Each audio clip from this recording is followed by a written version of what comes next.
Video. Chamisa oye. Chamisa oye. Chamisa oye. Nganjile. Chamisa oye. Chamisa oye. Happy dake mkomana. Masquera say Mushure Zimbabwe, welcome to our channel Zoom Confessions and Deep Secrets. Kana kariki kutanka kukuya paneno channel. Please don't forget to subscribe. Kana uchungwaga roga subscriber. Don't forget to comment and share this video. Mushure Zimbabwe takwigirai nyaya yabuditswa nyaya the former Citizens Coalition for Change legislator Amos Chibaya vakabuditswa Mujeri Mushure Mekunge vakabhadhariswa 500 bail the High Court. Amos Chibaya vaita chitiko chashamisa vanhu vazhinji avaradza kuti is unshaken nekusungwa kwavakaitwa vachibaya vari kunzwa vari 58 days vari muprison reZimbabwe vasungirwa nyaya yekuincita violence. Nyaya yakatsungirwa zvakare vajobsikala vakaspenda more days in prison. So vanhu vazhinji vakafunga kuti vachibaya vachabuda vakaora moyo, asi zvavaita varatidza ushingi vabuda vachiratidza ivo kuti two stands with Nelson Chamisa. So tirangokuradzai video vachibaya vachiindosa Nelson Chamisa vachiti ngaapinde zvake mukomana Mushure Mekunge vabuditswa Mujeri. Vanhu vazhinji vabuda vachitaura kuti no, vachibaya is a loyalist, is the only one who's standing with Chamisa, and the rest havafaniri kuinkludwa the next party rufomwa navachamisa. Sikadi kuwesta nguva nyika kuti mungonzwa vachibaya vachitaura muhambaridza zvamuri kufunga pamusoro penyaya iyi mucomment section. Video. Chamisa oye. Chamisa oye. Chamisa oye. Nganjile. Chamisa oye. Chamisa oye. Happy dake mkomana.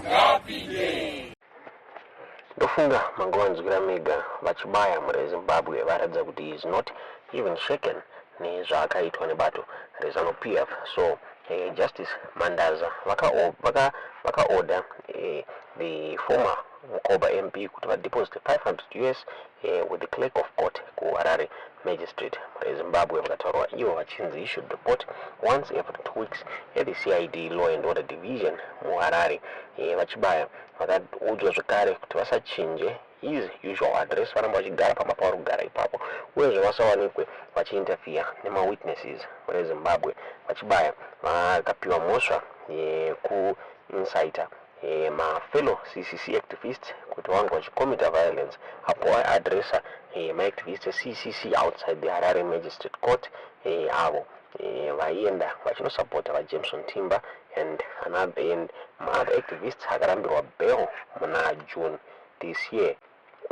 So the party yakainsista kuti vachibaya vaisafanira kuwanikwa vachisungwa before in the first place since hapana mhosva yavakapara mureZimbabwe. Tisingazivi kuti munionawo sei nyaya iyi. Vachibaya vakaarestwa kwenguva yakati one day. Ndofunga recently vakange vakafainwa 50 US nemhosva yekuskipa court in another criminal case yavari kufesa mureZimbabwe. According to the state, vachibaya vamwe among maCCC activists ayakastreja mademonstrations at the court building muna June vachidemanda the release of 77 maparty activists ayo akawanikwa achirambirwa bail. Zvakare zvinonzi vachibaya is the one akaconvena ma-meetings at the entrance of the building apo pavanga vari pamwe chete naagents Gumbo naGift Salo Siziva vachitaura ivo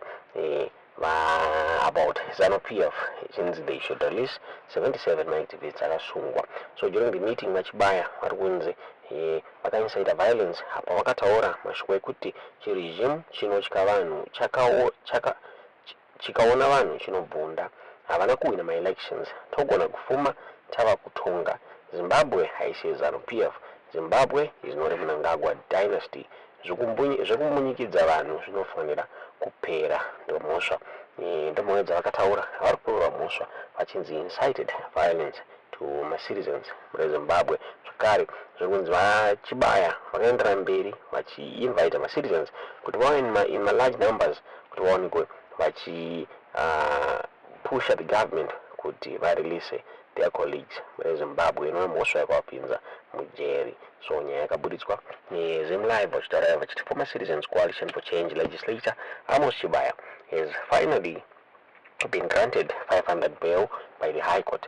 In his ruling, Justice Gibson Madaza ordered the former Mkoba MP to deposit 500 US with the clerk of court at the Harare Magistrates Court and to report once every fortnight at the CID Law and Order Division in Harare.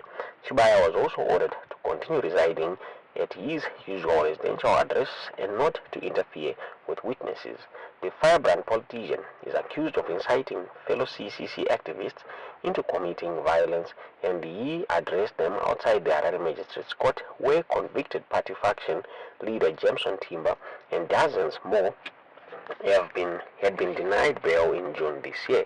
His party insists Chibaya should never have been arrested in the first place, arguing he did not commit any offense at all.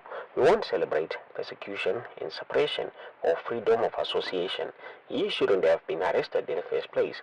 Zimbabwe is not yet free under the current regime. We continue to demand the release of all political prisoners, said CCC in a statement. Arrested many times for his fearless activism, Chibaya was recently fined 50 US for skipping court in another criminal case he is facing. According to the state, Chibaya was among a group of CCC activists who staged demonstrations at the court building in June, demanding the release of 77 party activists who had been denied bail. It is said that alleged Chibaya then convened a meeting at the entrance of the court building where party politicians Agency Gumbu and Ostalos Giftsiziva were among the speakers. During the meeting, Chibaya allegedly incited violence through saying the ZANU-PF-led government, headed by President Emerson Mnangagwa, whom he accused of stealing elections, and that it could find itself out of power the next day in place of the main opposition. He allegedly declared it was time the state stopped trampling on citizens' freedom. It is further alleged Chibaya invited citizens to come in large numbers to demand the release of their colleagues. As a result of the incitement, some people at the meeting promised Chibaya to take the prisoners out by force by saying in vernacular, "Tichavatora nichisimba ndo nyaya yakabuditswa muZimbabwe neZimlive achitaura paishu yaMos Chibaya. Tisingaziva kuti munoona sei nyaya iyi tiudze izvo muri kufunga pamusoro penyaya iyi mucomment section. Video. Chamisa oye. Chamisa oye. Chamisa oye. Ganjile. Chamisa oye. Chamisa oye. Happy dake mkomana. Happy day.